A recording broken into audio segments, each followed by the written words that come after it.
Well friends, good evening. आज हम एक सीरीज़ की शुरुआत करने जा रहे हैं अपने इस यूट्यूब चैनल के माध्यम से, सो दैट कि जो प्रैक्टिकल इश्यूज कोर्ट में आते हैं, क्योंकि नॉर्मली हमने देखा कि यूट्यूब पर जो वीडियोस हैं उसमें बहुत अच्छा डिस्क्रिप्शन है, बहुत अच्छे अच्छे वीडियोस हैं, लेकिन हमारा मकसद इस वीडियो को बनाने का ये है कि जो लीगल प्रॉब्लम्स एडवोकेट्स फेस करते हैं। अब चूंकि हम भी एक स्टूडेंट ऑफ लॉ हैं, इससे हम खुद सीखते हैं। तो सर्विस जूरिस्प्रूडेंस के केसेस आप देखेंगे कि ऑनरेबल हाई कोर्ट्स में, चूंकि मैं प्रैक्टिस हाई कोर्ट लेवल पे करता हूँ, आप देखेंगे कि सर्विस जूरिस्प्रूडेंस में बहुत सारे इश्यूज आते हैं, जैसे ट्रांसफर्स को लेके, प्रमोशंस को लेके। तो सबसे पहले हम इस सीरीज़ की शुरुआत कर रहे हैं और हमको ये समझना पड़ेगा कि सर्विस लॉ का जो स्पेस है या सर्विस लॉ का जो डिस्क्रिप्शन है वो बेसिकली कहाँ से शुरू होता है कॉन्स्टिट्यूशन वाइज। तो आज हम शुरू कर रहे हैं कि services under state and union जो है आर्टिकल 309।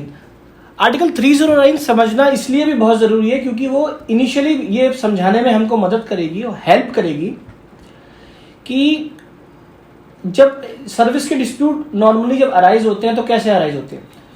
वो अराइज होते हैं जब एक एम्प्लॉयर और एक एम्प्लॉय के बीच में एक संबंध बनता है, जब एक एम्प्लॉयमेंट क्रिएट होता है।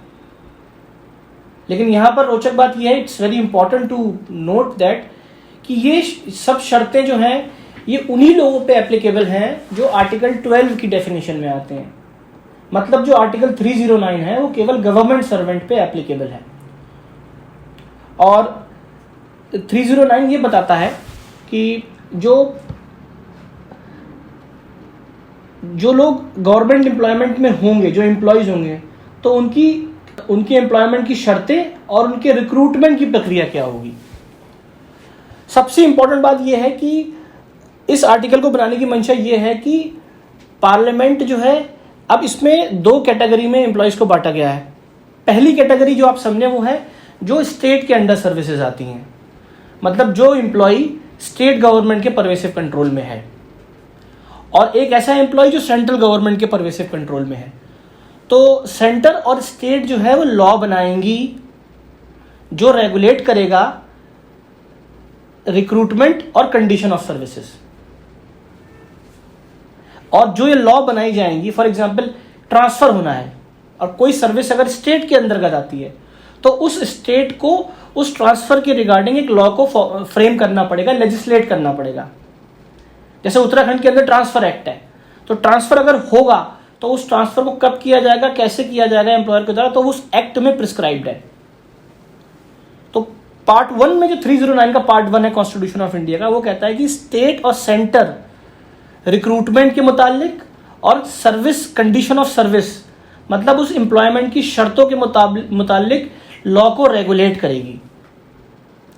जो लॉ कॉन्स्टिट्यूशन के अकॉर्डेंस में होगी, क्योंकि आर्टिकल शुरू ही होता है। मैं आपको आर्टिकल पढ़ के सिलसिलेवार तौर पे इसको एक्सप्लेन करूंगा। अगर ये कंसेप्ट हमने ठीक से समझ लिया तो नॉर्मली मैं आपको बताऊं कि जब भी कोई कंट्रोवर्सी सर्विस जूरिस्प्रूडेंस की आएगी तो इनिशियली आप उसकी स्क्रूटनी बहुत अच्छे से कर पाएंगे। तो 309 में मैंने आपको बताया, इसमें दो जो प्राइमरीली बताया गया है कि सेंटर और स्टेट लॉ को बनाएंगे, जो law constitutionally in accordance with constitutional scheme होगी। मतलब कोई भी लॉ रिक्रूटमेंट या कंडीशन ऑफ सर्विस को होगी, उसको कॉन्स्टिट्यूशनल स्कीम को एंडोर्स करना ही पड़ेगा। अब कॉन्स्टिट्यूशनल स्कीम क्या हुई? जो फंडामेंटल राइट्स हैं हमारे, जो आर्टिकल 14 है, जहां पर भी कोई प्रोसीजर की बात आएगी, कहीं पर भी जहां पर भी लॉ मेकर कोई सा भी प्रोसीजर बनाएंगे, कोई रेगुलेशन बनाएंगे, तो उनको आर्टिकल 14 की मैंडेट से गुजरना ही पड़ेगा। और ये सब हम जानते ही हैं। बट जहां पर एम्प्लॉयमेंट की बात आती है, पब्लिक एम्प्लॉयमेंट की, तो वहां आर्टिकल 16 आता है जो बोलता है कि एम्प्लॉयमेंट की जो अपॉर्चुनिटी होंगी वो फेयर होंगी, और आर्टिकल 15 आता है। तो 309 के तहत स्टेट और सेंटर रिस्पेक्टिवली लॉ बनाएंगे जो कॉन्स्टिट्यूशनली वैलिड होगी। अब बहुत इंपॉर्टेंट चीज इसमें आता है कि जो सेकंड प्रोवाइजो है, वो प्रोवाइजो ये कहता है कि जब तक लॉ नहीं बन जाती हैं, मिसाल के तौर पे प्रमोशन एक कंडीशन ऑफ सर्विस है, और किसी का सस्पेंशन है वो कंडीशन ऑफ सर्विस है, किसी का डेपुटेशन है वो कंडीशन ऑफ सर्विस है, तो आर्टिकल 309 कहता है कि स्टेट को सेंटर और स्टेट में लॉज बनानी चाहिए इन पर्टिकुलर कंडीशन ऑफ सर्विसेज को लेके। लेकिन इसमें बहुत इंपॉर्टेंटली प्रोवाइजो दिया गया है। क्यों? क्योंकि बहुत से इन इश्यूज पर, बहुत से इन चीज़ों पर स्टेट्स ने लॉ स्पेसिफिकली नहीं बनाई है। तो अगर लॉ नहीं बनी होंगी तो फिर कंडीशन ऑफ सर्विस कैसे रेगुलेट होंगी? उसके बाद कंडीशन ऑफ सर्विसेज जो रेगुलेट होंगी वो होंगी रूल्स के साथ जो प्रोवाइजो में है। और प्रोवाइजो ये कहता है कि जब तक सेंटर और स्टेट अपने अपने डोमेन में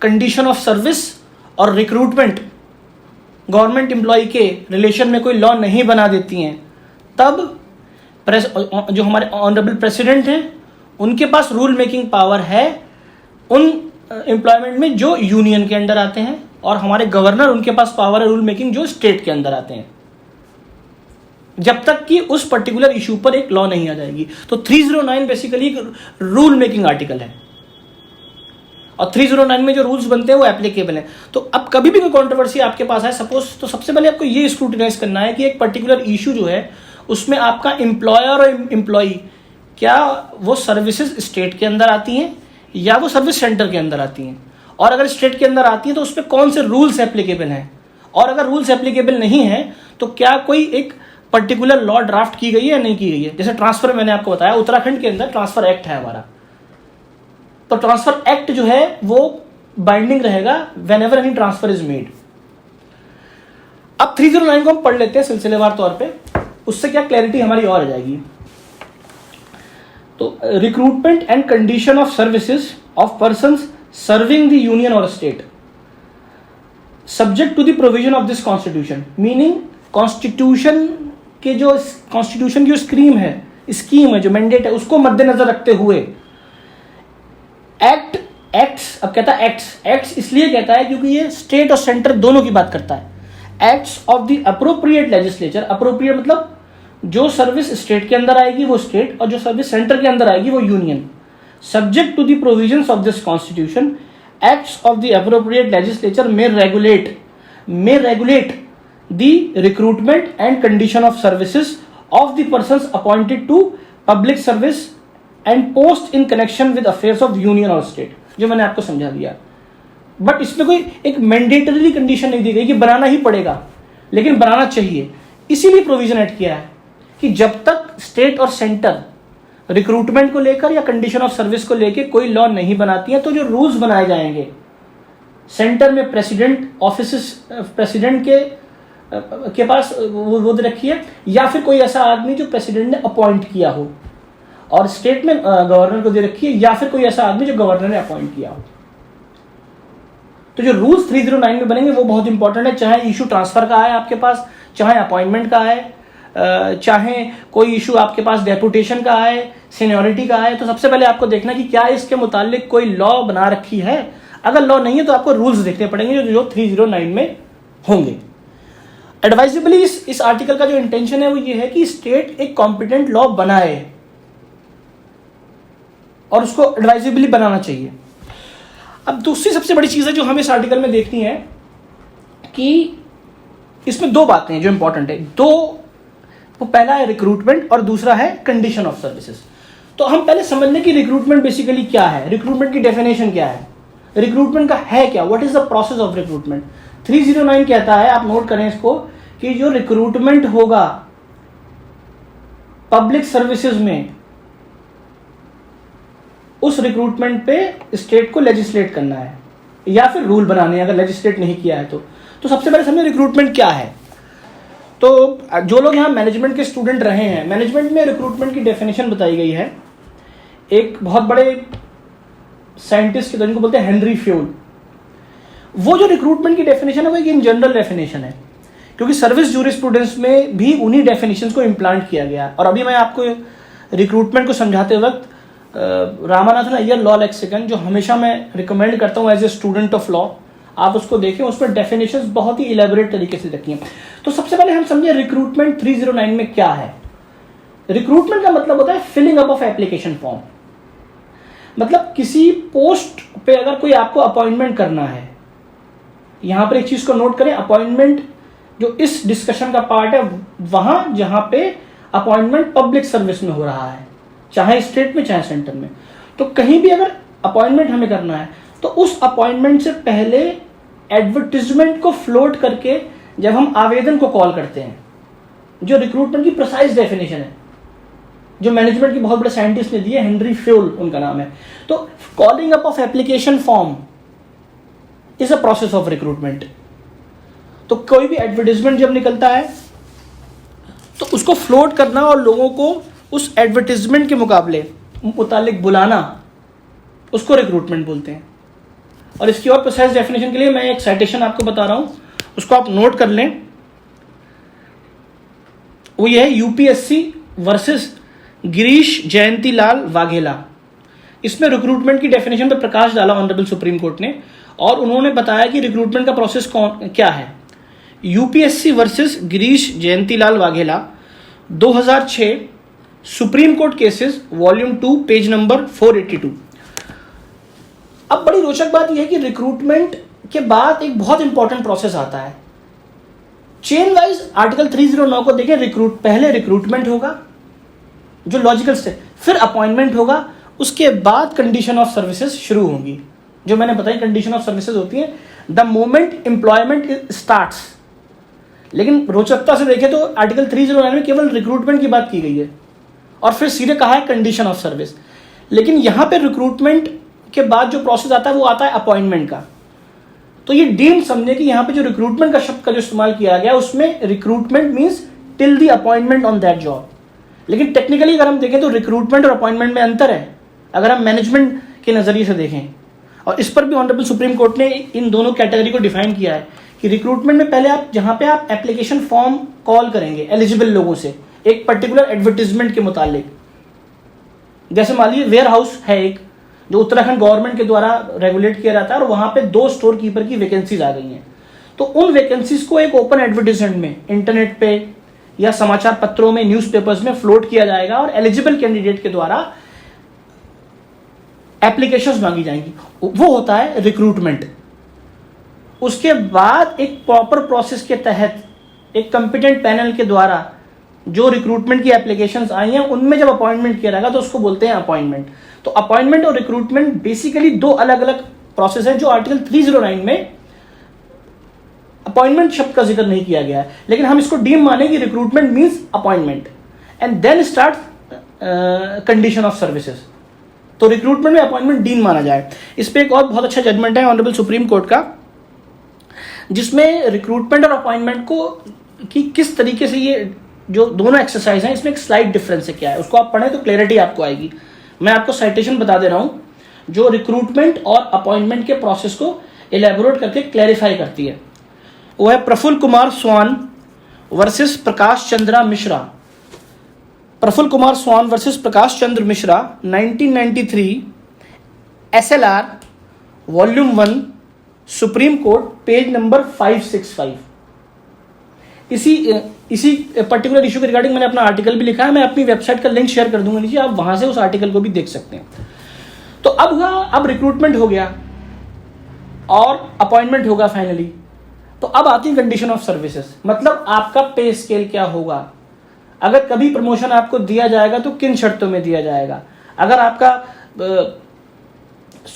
डेपुटेशन किसी डिपार्टमेंट में होगा तो कैसे होगा, इन केस अगर आपको सस्पेंड किया जाता है तो कैसे होगा, अगर प्रमोशन के लिए कंसिडर किया जाएगा कैसे किया जाएगा। तो ये सब कंडीशन ऑफ सर्विसेज में आती हैं, जो होती हैं अपॉइंटमेंट होने के बाद शुरू। तो उनको आपको ध्यान में रखना है। और कंडीशन ऑफ सर्विसेज कैसी होंगी, जो एक पर्टिकुलर लेजिस्लेचर के द्वारा लॉ के तहत बनाई गई होंगी, और जब तक लॉ नहीं बनेगा तब तक 309 के प्रोवाइजो क्लॉज में स्टेट और सेंटर को रूल्स फ्रेम करने पड़ेंगे। तो कंडीशन ऑफ सर्विस उन रूल्स के तहत या एक पर्टिकुलर लॉ के तहत जो अप्रोप्रिएट लेजिस्लेशन ने बनाया उसके तहत चलेंगी। उसी ग्राउंड पे आप चैलेंज करेंगे। मान लीजिए अगर किसी का प्रमोशन ड्यू है फॉर एग्जांपल, और वो प्रमोशन के रूल्स की जोन में आता है, तो आप कब क्लेम करेंगे, आपका जो क्लेम है वो 309 के तहत बनाए गए रूल्स के मद्देनजर ही होगा। अगर रूल्स वायलेट होता है तो डेफिनेटली आप ऑनरेबल हाईकोर्ट आके उसको, या कोई भी अप्रोप्रिएट फोरम में जाके जहां पे आप उस चीज को उठा सकते हैं। तो रिक्रूटमेंट हो गया, उसके बाद कंडीशन ऑफ सर्विसेज शुरू हो गई। अब एक बहुत इंपॉर्टेंट चीज जो हमारे पास आती है कि अगर कोई एडवर्टीजमेंट निकला है और अगर हमें उसको चैलेंज करना है, इनिशियली कोई प्रोसेस ऑफ अपॉइंटमेंट शुरू हुआ है, तो वो कौन से ग्राउंड है जिन पे हम चैलेंज कर सकते हैं? तो सबसे पहले जब मैंने आपको बताया subject to the provision of this constitution, meaning thereby कि कोई भी पावर 309 के तहत इस्तेमाल की जाएगी, तो subject to the provisions of constitution होगा, मतलब वो इक्वालिटी बिफोर लॉ आर्टिकल 14 के मैंडेट को वायलेट नहीं करेगी। तो ऐसी क्या चीजें हैं कि उस रिक्रूटमेंट को हम चैलेंज कर सकते हैं?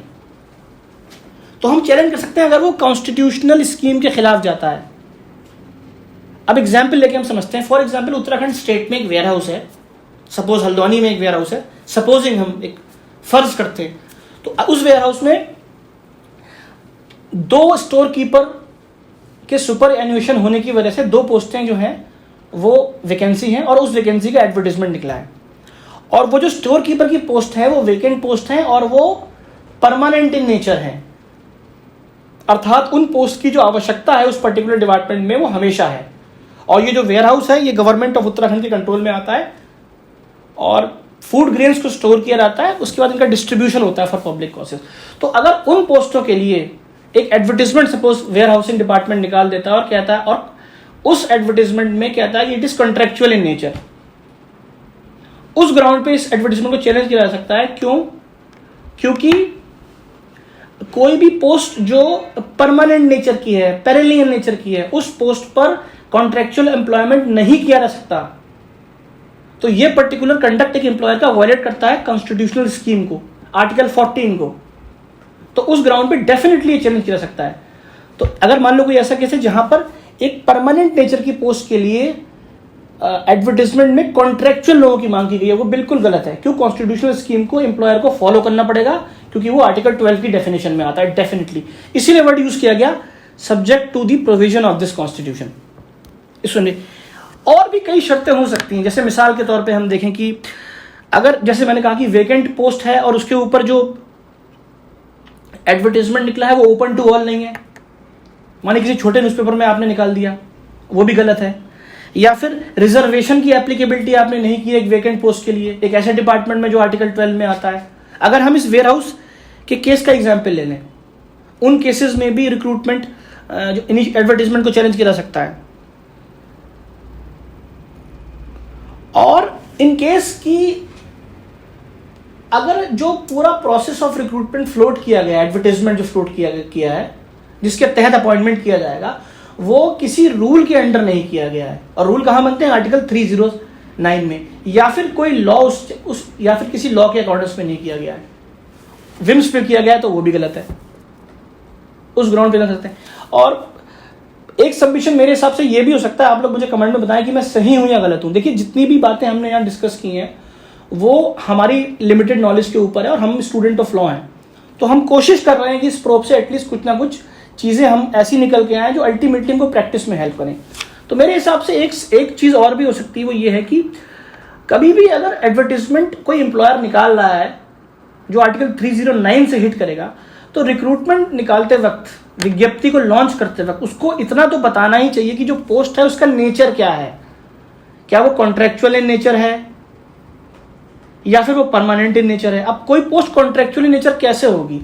जब उस पर्टिकुलर जब necessity of that particular job एक लिमिटेड टाइम के लिए होगा। फॉर एग्जाम्पल, हल्द्वानी के अंदर सपोज एक नुमाइश लगती है और गवर्नमेंट को एफिशिएंट कैमरामैन चाहिए जो ड्यूली क्वालिफाइड है, और वो कैमरामैन चाहिए उनको केवल 6 महीने के लिए। लेकिन उनको 6 महीने की जो उनकी आवश्यकता है वो केवल इस वजह से है कि जो जॉब है वही 6 महीने की है। तो ये बताना पड़ेगा कि जॉब कॉन्ट्रेक्चुअल इन नेचर है या फिर परमानेंट इन नेचर है। लेकिन हम देखते हैं कि स्टेट क्या करता है कि परमानेंट नेचर की जॉब में लगातार कॉन्ट्रेक्चुअल अपॉइंटमेंट करता है, उससे जो कैंडिडेट्स हैं उनके फ्यूचर पे भी वो हैम्पर करता है। अब चूंकि इतनी ज्यादा अनएम्प्लॉयमेंट है कि अनफॉर्चुनेटली एक स्किल्ड आदमी जो डिजर्व करता है परमानेंट जॉब, उसको अनफॉर्चुनेटली कॉन्ट्रेक्चुअल जॉब को करना पड़ता है। तो ये भी गलत है। और इसीलिए उमा देवी का जो फेमस जजमेंट है, state of Karnataka versus Uma Devi, उसमें कहा ऑनरेबल सुप्रीम कोर्ट ने, कॉन्स्टिट्यूशनल बेंच ने, कि इस तरीके की अपॉइंटमेंट्स को रोका जाए। अगर आप उस जजमेंट को देखें तो ये सब चीजें काफी इंपॉर्टेंट है, इन चीजों पे हम वो कर सकते हैं। तो और एक सबसे अहम बात इसमें यह भी है कि जो लॉ है जो सेंटर में स्टेट में, सबसे पहले आप ये स्क्रूटनी कर लें जब भी कोई कंट्रोवर्सी आपके पास आए कि कौन सा डिपार्टमेंट है और वो डिपार्टमेंट क्या सेंटर में आता है और स्टेट में आता है।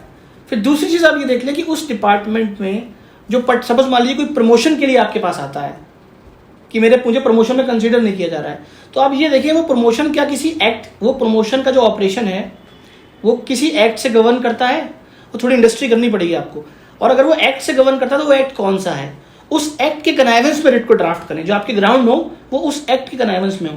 और अगर एक्ट एब्सेंट है तो ये देखें कि 309 में जो रूल्स बने वो क्या एप्लीकेबल है, और उस रूल के बिहाफ में ही अपनी जो प्लीडिंग्स हैं उनको बनाएं।